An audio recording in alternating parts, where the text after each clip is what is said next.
In the soft morning light of Maggie's Diner, a small family-owned establishment nestled in a quiet corner of Santa Fe, New Mexico, an unexpected scene unfolded. The breakfast rush had passed, leaving behind the comforting aromas of freshly brewed coffee, warm biscuits, and hickory bacon. The charm of the place resided in its faded brick walls, checkered floors, and mismatched chairs not fashionable, but familiar. That particular morning, the window booth typically occupied by Sheriff Morales and his crossword puzzle hosted an unlikely patron, Oliver Reed, a 60-year-old widower and reclusive billionaire who had built his fortune through complex mining, contracts, and logistics deals.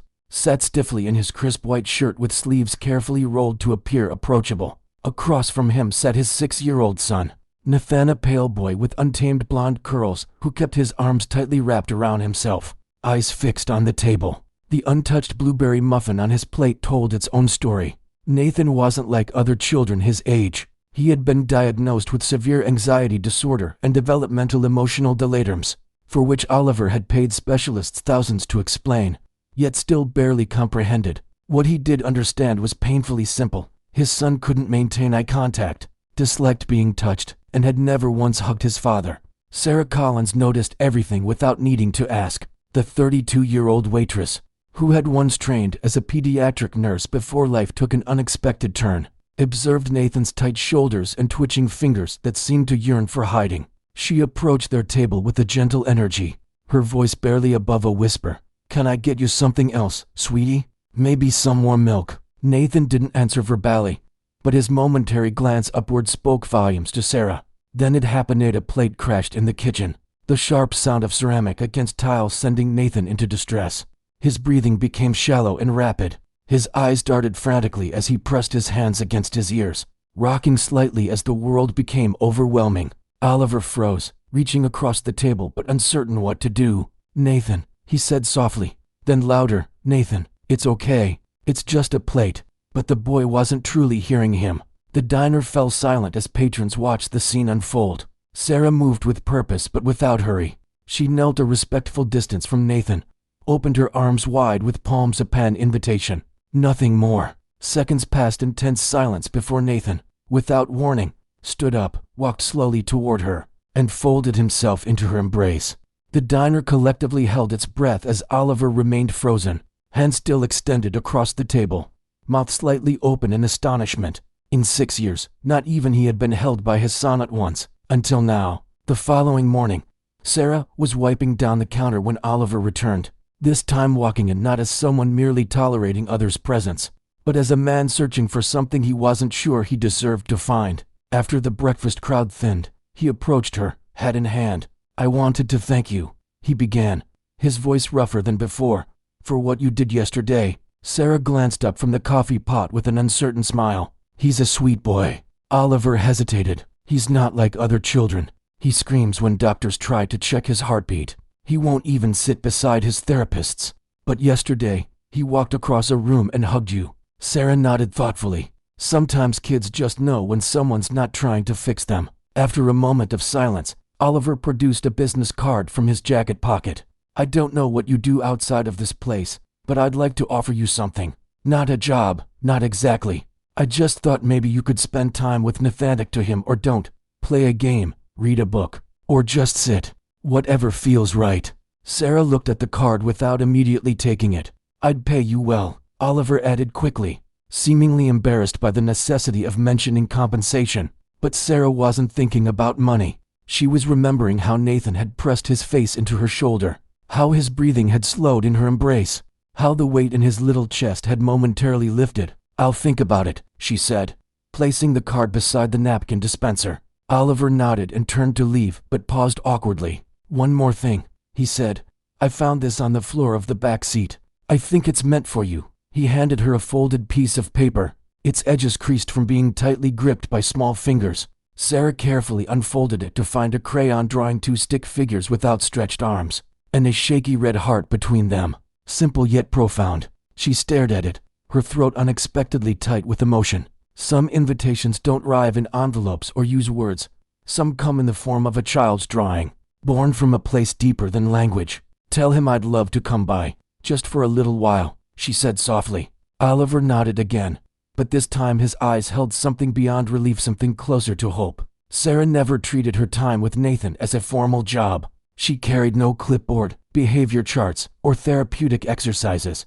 She didn't try to fix, diagnose, or pull him from his quiet world. She simply showed up consistently with her gentle presence and a worn tote bag, filled with picture books, colored pencils, and blank paper. She always began with the same question: would you like to draw today or listen to a story? Sometimes Nathan would point, sometimes shrug, sometimes say nothing at Alan that was perfectly acceptable. Sarah would sit beside him on the sunroom floor, never too close yet never too far, and begin anyway. She'd tell stories without books, using only her voice and hands to paint pictures of turtles afraid of thunderstorms or birds who didn't know they could fly until they tried. When she drew, her art was charmingly imperfect: wobbly dogs with too many legs, lopsided trees, stick people with crooked grins.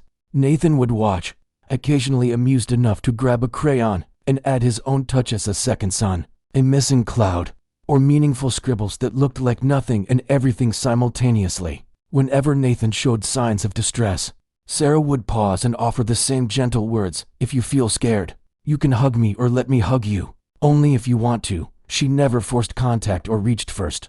Gradually, something shifted. One cloudy afternoon, Nathan dropped his green crayon and walked straight to her with open arms, though still silent. Another evening, after a wordless day, he leaned against her shoulder with a sigh so heavy it seemed he'd been holding it for years. And once, after Oliver had misread his son's signals and spoken too loudly, Nathan turned to Sarah with wide, wet eyes and hugged her tightly, finding stability in her steadiness. It wasn't therapy, it was presence. And for Nathan, presence made all the difference. Oliver Reed had always believed in control, strength, and discipline. His world was constructed of numbers, deadlines, negotiations, and consequences. He had built his empire from nothing through deals struck in boardrooms and contracts signed without emotion. In his mind, affection was something earned, and vulnerability was a luxury for those who could afford weakness. Yet something was quietly shifting within him. He found himself lingering longer by doorways when Sarah was with Nathan, observing how his son leaned into her without flinching, how his once clenched hands now rested open, how his eyes no longer darted constantly around the room. Oliver couldn't explain the sensation in his chest witnessing these moments. They didn't hurt exactly, but they created an ache. He said little about these observations, but he watched attentively as the silence in his house gradually transformed from an empty void into something more like a pause, a space waiting to be filled with possibility. One afternoon, Oliver met with an old business associate, Richard Thornton, over coffee in a downtown hotel lounge. Richard, oil money, loud ties, twice divorced, had never been known for subtlety. Word around the golf club is you've got some waitress playing nanny to your kid now, Richard remarked, swirling his drink casually. Oliver raised an eyebrow but remained silent. Richard chuckled. Come on, Oliver. A waitress? What did she do? Bat her eyelashes at you? You're really paying her just so your son can. What? Hug her? Oliver's expression remained unchanged, but something in his eyes shifted. He took a deliberate sip of coffee, then set the cup down with precision. Yes, he said simply. I am. Richard blinked, caught off guard. Because my son hadn't hugged anyone in over 2 years, Oliver continued, his voice calm but firm. Not me, not anyone. Now he does. Now he knows what it feels like to trust someone, to feel safe. He leaned back, his expression unreadable. If I'm paying for that, I'd say it's the best investment I've made in a long time. Richard didn't laugh again, and for the first time in years, Oliver felt no need to defend softness.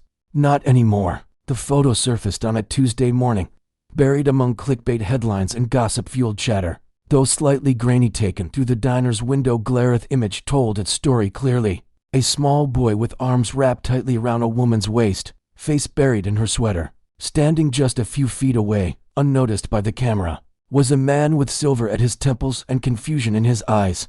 The headline completed the narrative.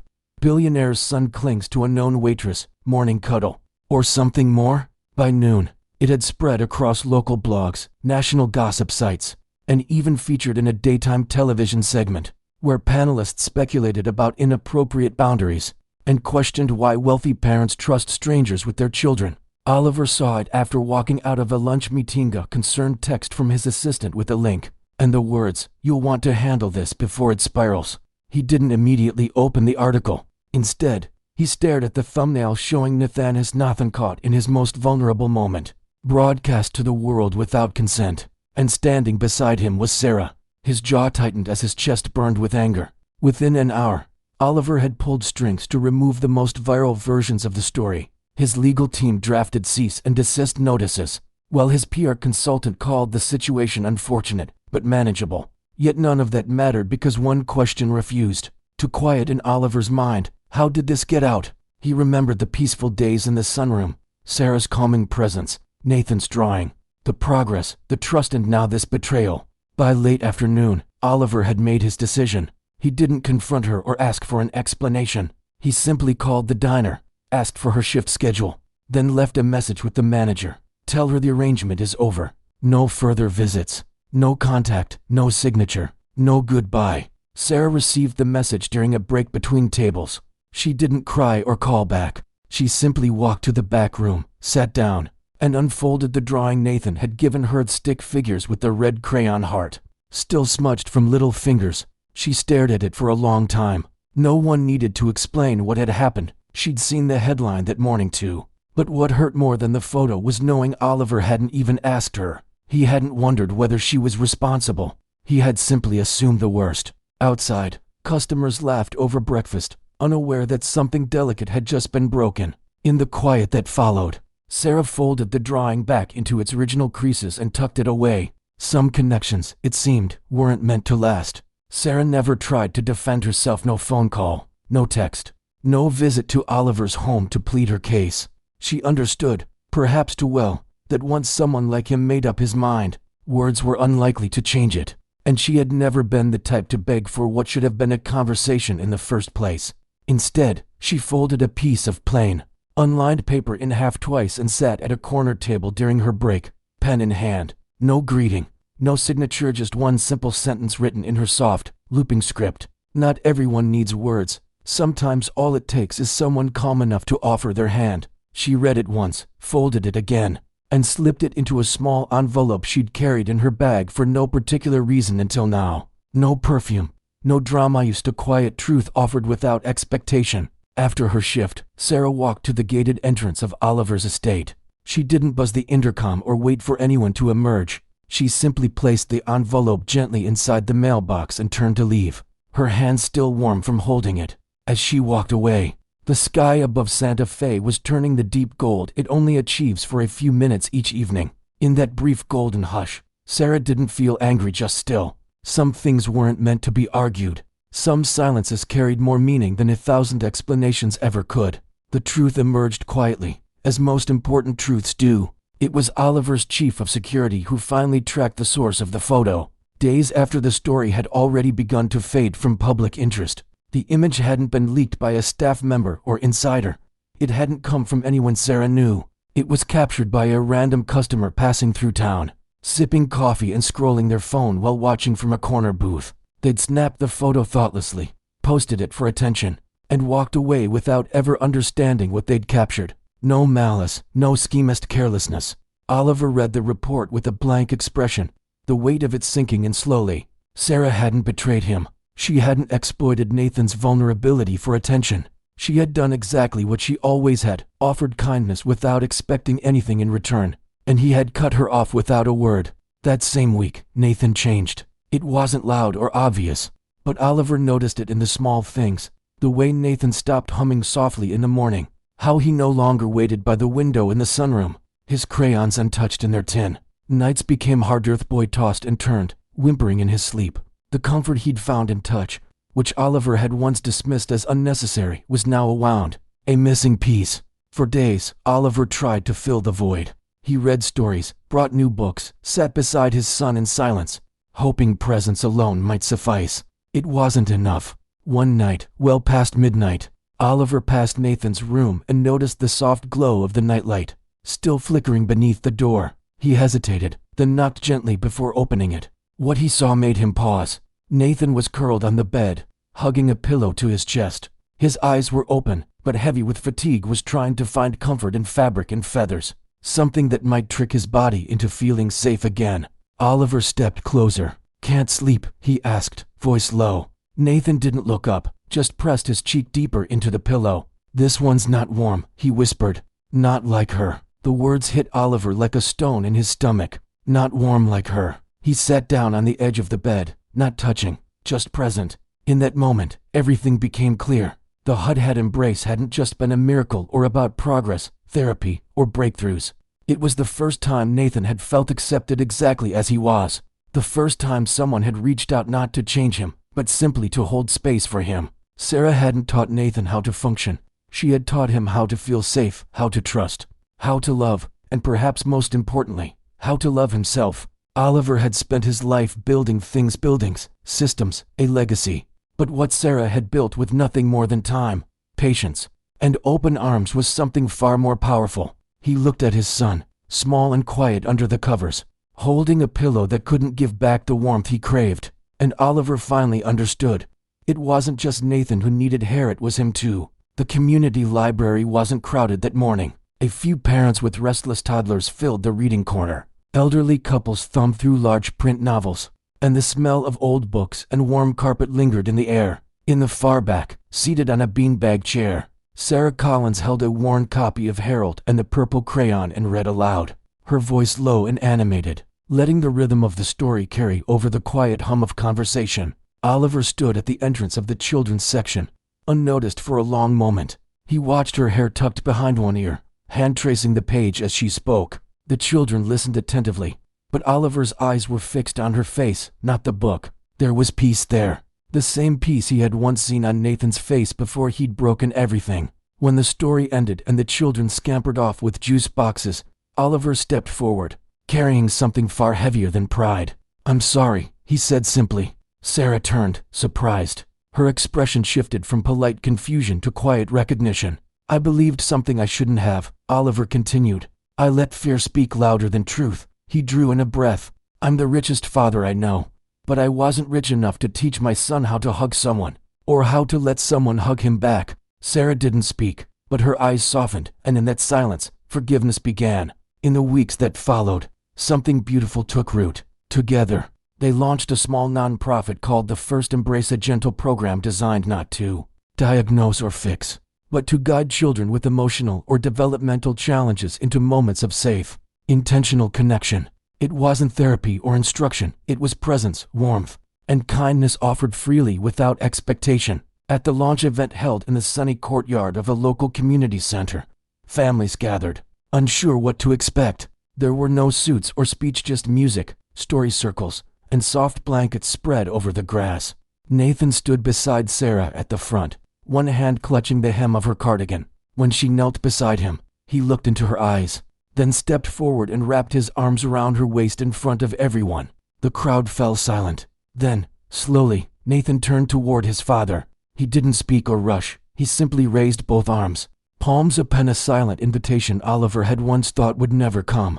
Oliver's throat tightened. He stepped forward, knelt, and gathered his son into his arms for the first time truly, with no tension or hesitation. Just warmth, just love, and the quiet, steady realization that the richest moments in life are the ones money can never buy. Some connections, once broken, can be rebuilt stronger than before. Some lessons arrive not in grand gestures, but in the simple act of opening your arms to someone who needs it most. And sometimes, the most powerful words are the ones we never need to say. If this story touched something deep within you, that quiet place, where we all recognize the power of genuine connection, invite you to join our community at Whispers of the Soul. Every week, we share stories that illuminate the extraordinary moments hiding within ordinary lives. Stories of healing, connection, and the courage to be vulnerable in a world that often celebrates only strength. Subscribe to Whispers of the Soul to receive gentle reminders that sometimes the most profound transformations begin with the simplest gesture, as a hand extended, arms opened wide, or a moment of quiet presence when someone needs it most. Our channel is a sanctuary for those who believe in the power of human connection, who understand that wealth isn't measured by what we possess, but by our capacity to touch another's life. Click subscribe, turn on notifications, and join a community of kindred spirits who find meaning in these whispered truths. Because in a world that moves too quickly, sometimes we all need to be reminded of what truly matters. Whispers of the Soul, where the heart speaks what words cannot say.